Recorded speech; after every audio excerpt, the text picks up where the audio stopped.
2025 সালে আমরা দেখতেছি প্রচুর টাইফয়েড হইতেছে এদিকে সেদিকে। আমরা সেই কারণে উদ্যোগ নিয়েছি যে টাইফয়েডের একটু টিকার ব্যবস্থা করার জন্য। তো আমরা এখন টাইফয়েডের টিকা দিব, আপনারা দেখবেন।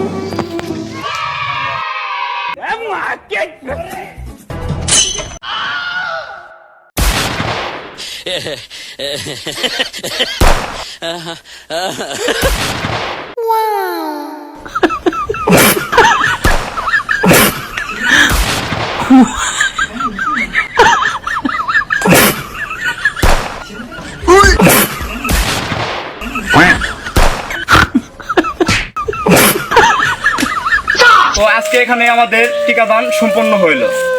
আমরা এখানে সুষ্ঠুভাবে সবাইকে টিকা দিয়েছি, ইনশাল্লাহ আরো দেব। কালকে দুপচাচিয়াতে আমরা টিকা দিব, আপনারা সবাই আসবেন ইনশাল্লাহ। ভালো থাকেন।